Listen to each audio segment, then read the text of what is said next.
জৰিয়তে মই এটা বাৰ্তা পঠিয়াব খুজিছোঁ যে উন্নয়নৰ বিৰুদ্ধে যিসকলে মাত মাতি অসমখনক পিছুৱাই লৈ যাবলৈ চেষ্টা কৰে তেওঁলোকৰ লগত আমি কেতিয়াও কম্প্ৰমাইজ নকৰোঁ। অসম বিধানসভাৰ বাজেট আলোচনাৰ উত্তৰ দি সদনত বিৰোধীক তীব্ৰ প্ৰত্যাহ্বান মুখ্যমন্ত্ৰীৰ। বাজেট সন্দৰ্ভত বিৰোধীয়ে অনা অভিযোগ বাজেটখন অজন্তা নেওগৰ বাজেটৰ কপি পেষ্ট। এই সন্দৰ্ভত মুখ্যমন্ত্ৰী হিমন্ত বিশ্ব শৰ্মাৰ পোনপটীয়া উত্তৰ বাজেটখন কপি পেষ্টে হ'ব, দুয়োখনেই বিজেপি চৰকাৰৰ বাজেট। এই বাজেটখন অজন্তা নেওগৰ বাজেটৰ কপি পেষ্ট। মাননীয় অধ্যক্ষ মহোদয়, কপি পেষ্টেটো হ'ব কাৰণ দুইখনেই বিজেপি চৰকাৰ। অধ্যক্ষ মহোদয়, যদি অসমত কংগ্ৰেছ চৰকাৰ আহিলেহেঁতেন তেতিয়াহ'লে হিমন্ত বিশ্ব শৰ্মাৰ বাজেট, অজন্তা নেওগৰ বাজেট আৰু জয়ন্ত মল্ল বৰুৱাৰ বাজেট তিনিখন বেলেগ বেলেগ হ'লহেঁতেন। চলিত বৰ্ষৰ বাজেটক লৈ বিৰোধীৰ আন এক অভিযোগ বাজেটত অসম চৰকাৰৰ একো নাই। এই সন্দৰ্ভত মুখ্যমন্ত্ৰীৰ প্ৰত্যুত্তৰ, সেইকাৰণে আমি নৰেন্দ্ৰ মোদীক ধন্যবাদ জনাম।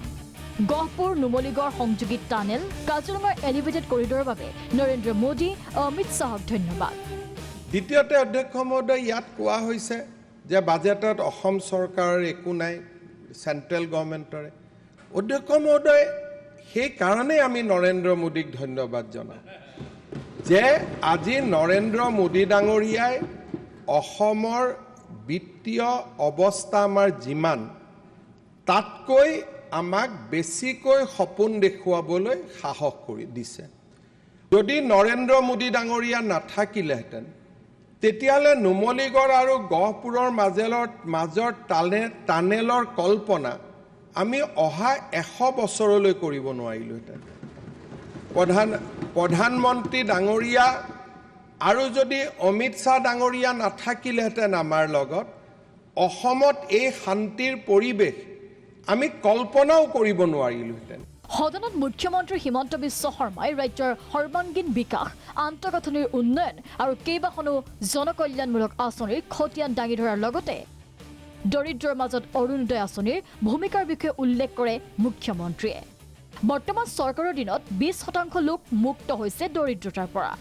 লোকসকলৰ বেংক একাউণ্টত প্ৰত্যক্ষভাৱে টকা জমা দিয়া। অধ্যক্ষ মহোদয়, এই গোটেই আঁচনিবিলাকৰ ভিতৰত মোৰ ষ্টাডি নহয়, একাডেমিক কেইবাখনো পেপাৰ্ছ ওলাইছে যে অৰুণোদয়ে আটাইতকৈ ডাঙৰ ভূমিকা গ্ৰহণ কৰিছে অসমত দৰিদ্ৰতা সীমাৰেখা হ্ৰাস কৰাৰ ক্ষেত্ৰত। অধ্যক্ষ মহোদয়, আমি যদি NFSS 5 আৰু 6ৰ মাজত অসমৰ পৰিৱৰ্তন দেখোঁ, কিষাণ সন্মান নিধি, নিযুত মইনা, অৰুণোদয়, প্ৰধানমন্ত্ৰী ডাঙৰীয়াৰ বিনামূলীয়া চাউল, এই গোটেই আঁচনিবিলাকে আজি প্ৰত্যক্ষভাৱে দৰিদ্ৰতাক আক্ৰমণ কৰিছে। ভাষণ প্ৰসংগত মুখ্যমন্ত্ৰীয়ে কয়, ভাৰত চৰকাৰে কাক সহায় কৰিব? শুনক এই সন্দৰ্ভত কি ক'লে মুখ্যমন্ত্ৰীয়ে। ভাৰত চৰকাৰে কাক সহায় কৰিব? যিখন ৰাজ্যই ৰিফৰ্মৰ কথা ক'ব, যিখন ৰাজ্যই দেশক আগুৱাই লৈ যোৱাৰ কথা ক'ব, যিখন ৰাজ্যই ক'ব যে মই ইলেক্ট্ৰিচিটি ছাৰপ্লাছ হ'ম, যিখন ৰাজ্যই ক'ব মই 100% লিটাৰেচি আনিম, যিখন ৰাজ্যই ক'ব যে মই উদ্যোগীকৰণ কৰিম, যিখন ৰাজ্যই ক'ব মই ৰপ্তানি কৰিম, যিখন ৰাজ্যই ভাৰতৰ বিকাশত সহযোগিতা বিচাৰিব খুজিব, সেইখন ৰাজ্যক ভাৰত চৰকাৰে সহায় কৰিব। পূৰ্বাঞ্চল আৰু উত্তৰ পূৰ্বাঞ্চলত শেহতীয়াকৈ হোৱা ৰাজনৈতিক আৰু অৰ্থনৈতিক উন্নয়নে আগুৱাই লৈ গৈছে ৰাজ্যসমূহক।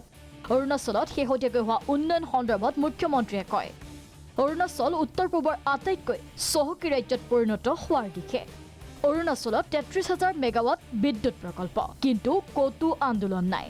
এতিয়া অধ্যক্ষ মহোদয়, অৰুণাচল প্ৰদেশত তাৰ ৰাইজে চৰকাৰে লগ লাগি 30,000 মেগাৱাট ইলেক্ট্ৰিচিটি উৎপাদন কৰিব খুজিছে আৰু ইতিমধ্যে 10,000 মেগাৱাট ইলেক্ট্ৰিচিটি উৎপাদনৰ কাম আৰম্ভ হৈছে। 30,000 মেগাৱাট ইলেক্ট্ৰিচিটিৰ পৰিকল্পনা হৈছে কতো এটা আন্দোলন নাই কতো এটা প্ৰতিবাদ নাই কতো এটা হুলস্থুল নাই অসমত একাংশই উদ্যোগৰ বিৰোধিতা কৰাৰ কথা উল্লেখ কৰাৰ লগতে আদানী আম্বানী স্যাটেলাইট সিটি কাজিৰঙা নিৰ্মাণ কৰিবলগীয়া 5 তাৰকাযুক্ত হোটেল আৰু ভূমি আন্দোলন সন্দৰ্ভত গুৰুত্বপূৰ্ণ মন্তব্য মুখ্যমন্ত্ৰীৰ আদানী আম্বানীক আনিবলৈ 10 বছৰ চেষ্টা কৰিব লাগে আমাৰ মাটি এডোখৰ ললেই কৈ দিয়ে আদানীক দিলে বুলি আমি পৰিৱৰ্তন হ'ব লাগিব আদানী আম্বানীক হয় আমেৰিকালৈকে পঠাই দিয়ক নহলে আদানী আম্বানীয়ে যদি গুজৰাটত ৰিফাইনাৰী বনাইছে অসমতো বনাব লাগিব তাৰ পৰিৱেশ সৃষ্টি কৰক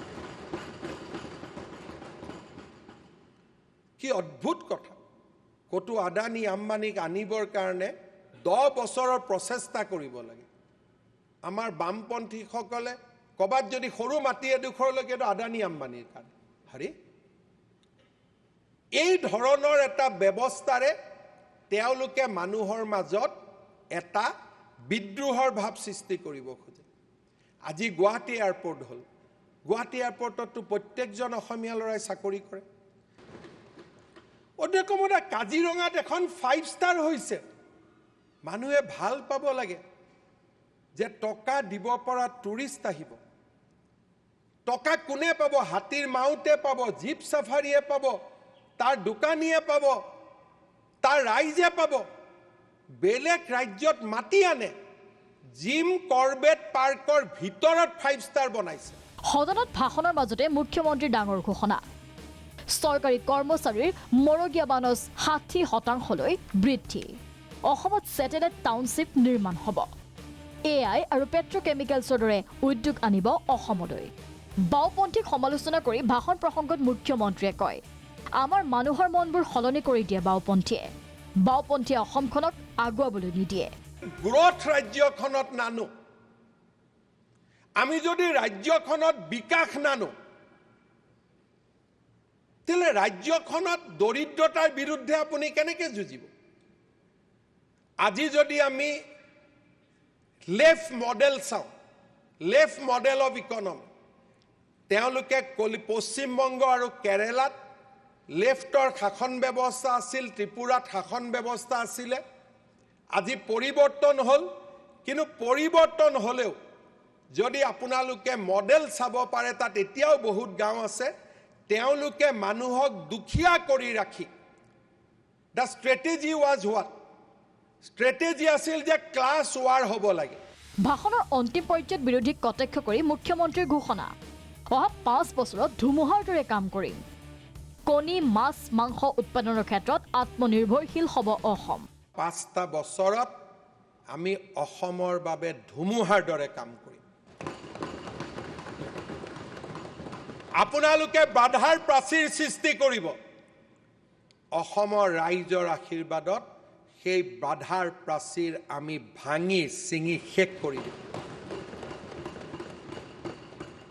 আৰু অধ্যক্ষ মহোদয় প্ৰত্যাহ্বানৰ বাবে আমি ভয় নকৰোঁ প্ৰত্যাহ্বানৰ মাজতো মথাউৰিৰ ওপৰত কি হ'ব আমাৰ সমষ্টিৰ ৰাস্তাও হ'ব আমাৰ স্কুলো হ'ব নিবনুৱা যুৱক যুৱতীয়ে কৰ্মসংস্থাপন পাব অসমৰ অশ্বমেধৰ ঘোঁৰা ইয়াক ধৰি ৰাখিব পৰা নাযায় অধ্যক্ষ মহোদয় আমি কেনেকৈ আত্মনিৰ্ভৰশীল তামোলপুৰ আমি কেনেকৈ আত্মনিৰ্ভৰশীল কলিয়াবৰ আত্মনিৰ্ভৰশীল কমলপুৰ আত্মনিৰ্ভৰশীল সোণাৰী আত্মনিৰ্ভৰশীল মাৰ্ঘেৰিটা বনাব পাৰোঁ আমাৰ সমষ্টিলৈ 1 লিটাৰ গাখীৰো বাহিৰৰ পৰা নাহিব ব্যুৰো ৰিপৰ্ট প্ৰাগ নিউজ